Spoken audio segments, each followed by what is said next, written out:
I'm wondering, when are white people going to start listening to the black community? When are we going to admit that they were right about Trump? They were right during the civil rights era. They were right about abolition. And now we know, now we can see they've been right about Trump all along. They got our attention during the George Floyd protests, but we didn't listen. We were just like fair weather fans. But if we could ever get behind this community, if we could ever draw from their wisdom and their knowledge of what America really is at the cellular level, because they've seen this all along, and there is so much we could learn if we would just humble ourselves and move out of the spotlight just for a moment and let them speak.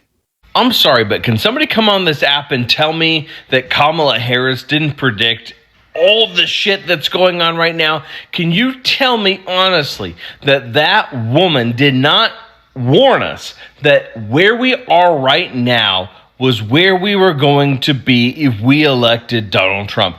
The jobs numbers just came out. 22,000 jobs added. 360 million people. We added 22,000 jobs. That's even softer than soft. Like, we are headed for a recession. The tariffs are crippling us.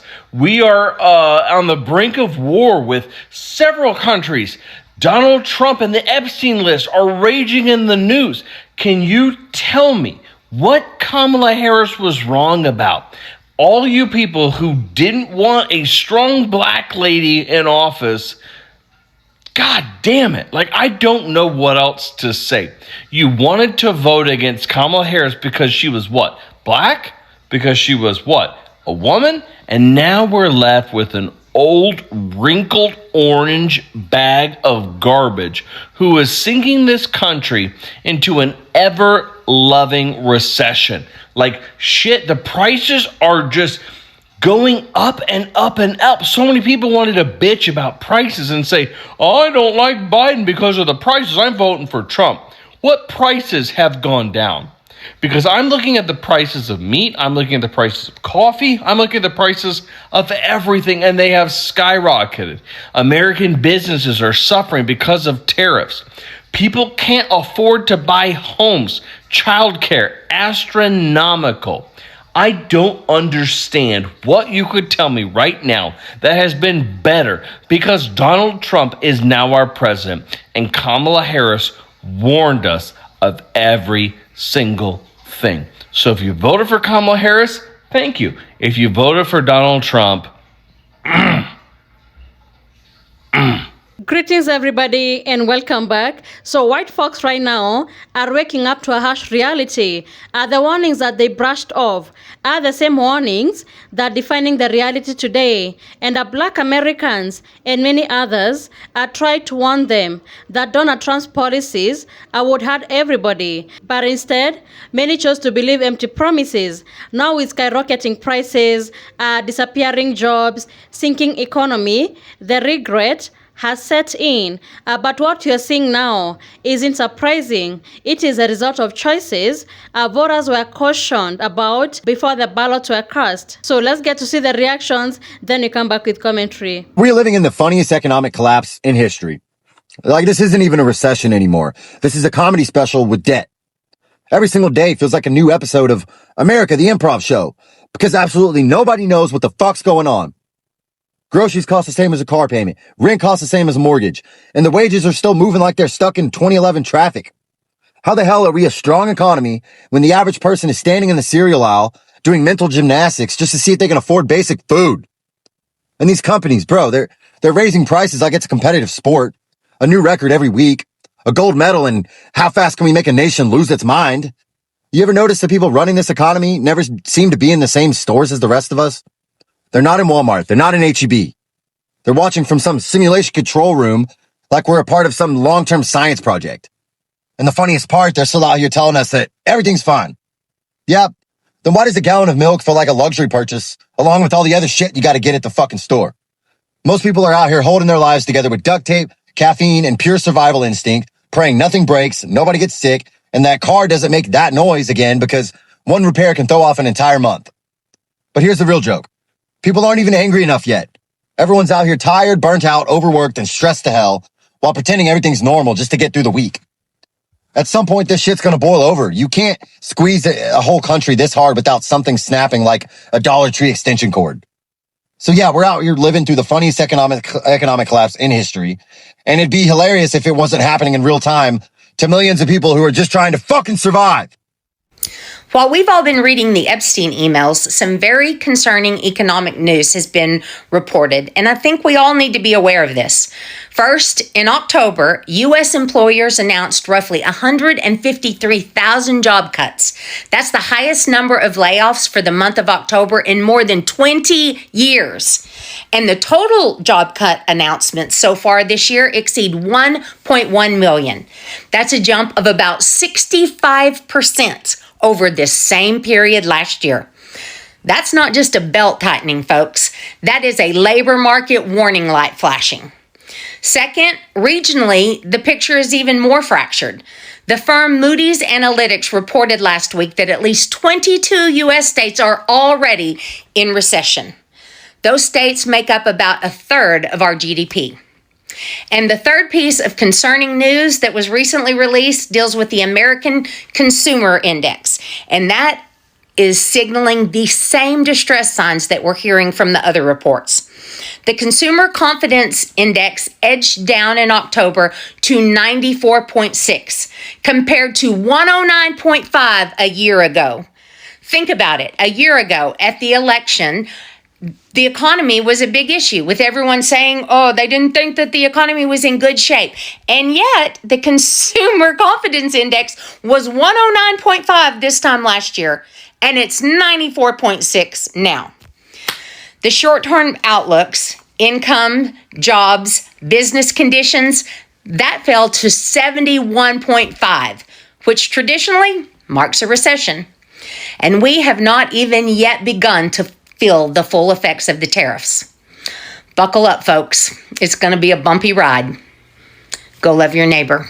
I think at this point in the economy, we as Americans cannot stand to tolerate or even normalize the conditions of how we're expected to live nowadays. They're taking away our jobs, they're taking away our healthcare, they're taking away everything, making it nearly impossible to the point where I have to pick and choose what groceries are important. I have to pick and choose how much I can fill up my tank. I'm getting pushed more and out of the city because I can't afford rent. It's really not fair, and I think we need to stand up and stop this nonsense.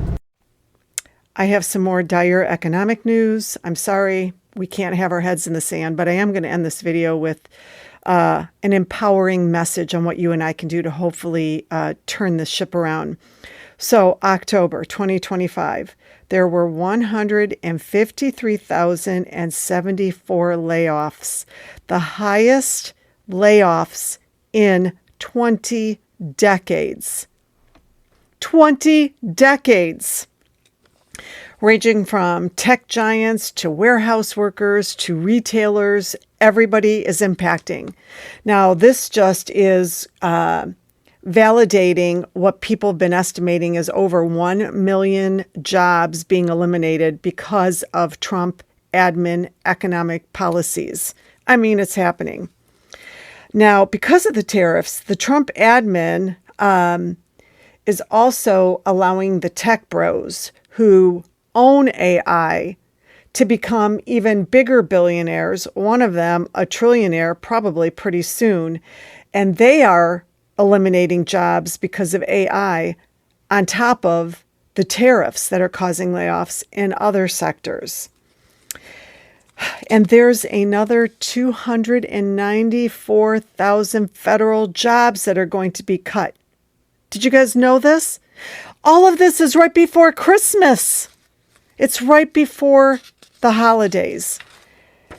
And competition for what few new jobs become available has become so intense that you and I have a better job of winning a $500 scratch-off ticket than getting that job.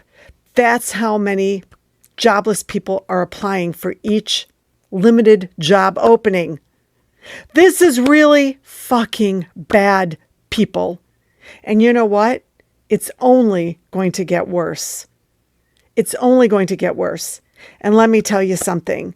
With these healthcare subsidies expiring, thanks to the Trump administration, those cheap health insurance plans that are now available to all of these jobless people. I just made a video about it.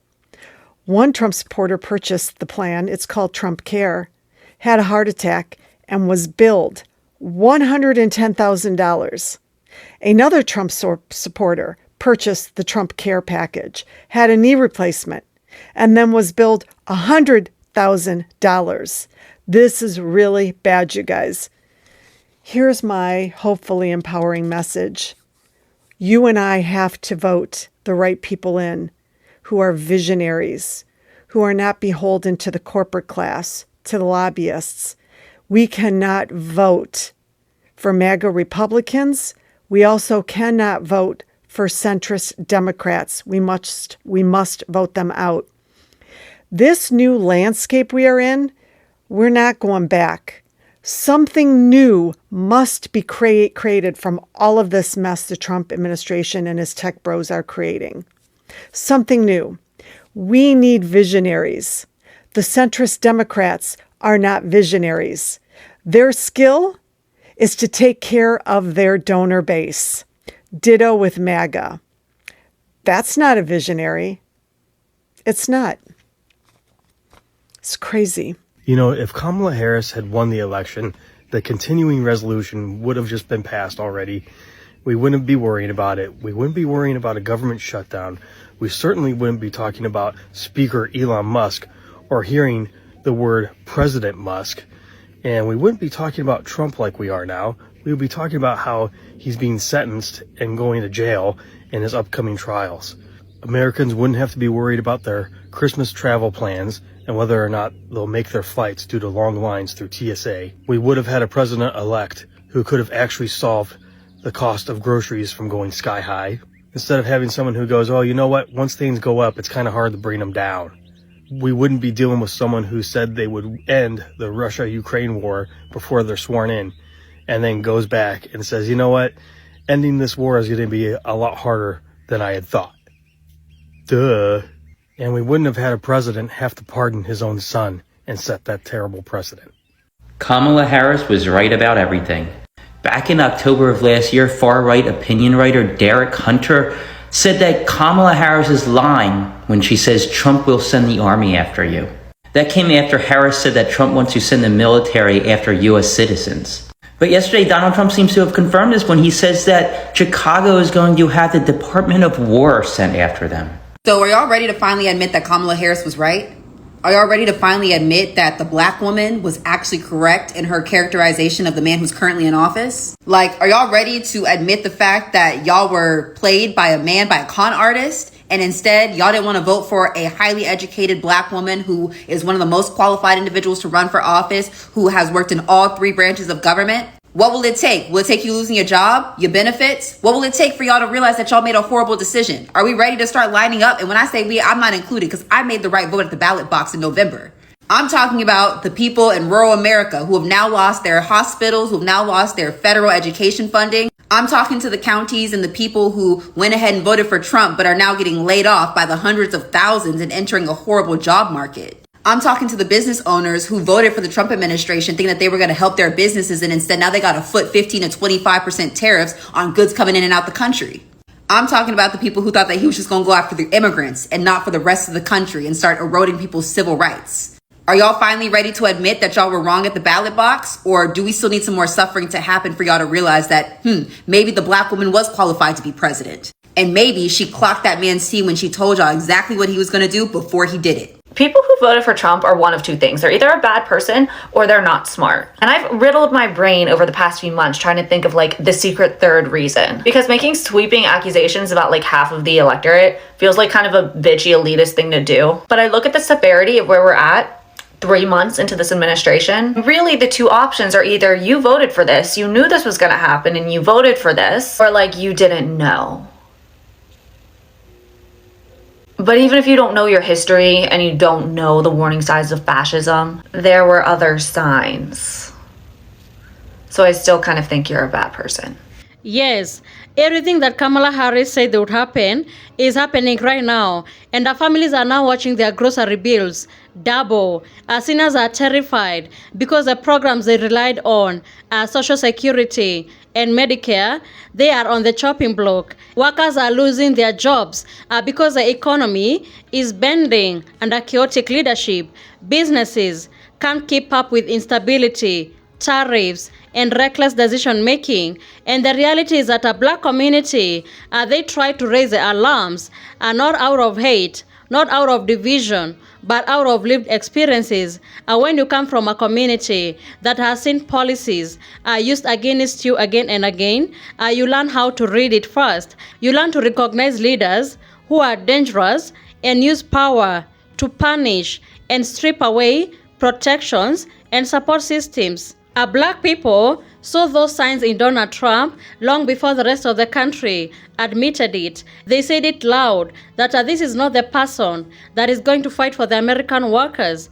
But back then, those voices were being dismissed. And now the same people who ignored those warnings are the ones standing at grocery stores, shocked because of the prices. They are now realizing billionaires are getting the tax breaks, while ordinary families, they are left to fend for themselves, They are the ones watching the Affordable Care Act crumble, something that we're told would happen. They are the ones who thought that deploying the military on citizens was something that was impossible, but it is happening today. And the regret hits even hardest when the consequences are personal. So at this moment America is in right now, it is a moment of anger, frustration, and regret. It is a painful reminder that every voice matters while listening matters, But regret is only useful if it creates change. It can't just be emotional. It has to be transformative.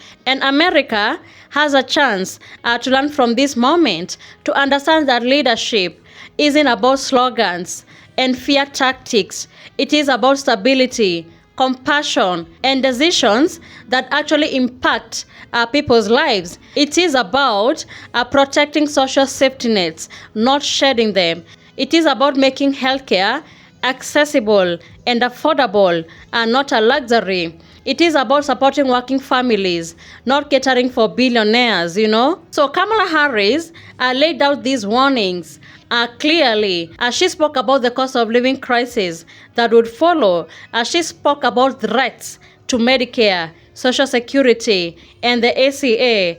She laid out what responsible leadership should look like, protecting the vulnerable, strengthening the middle class, and investing in people. And the people who doubted are now living the consequences she tried to warn about. So if anything good comes from this moment, it should be never again ignore warnings from people who have seen the pattern before. So I hope this is going to be a wake-up call and people are going to learn from this. Thank you so much for tuning in. Be sure to like, subscribe, and share. Have a good one. I'll see you in the next video.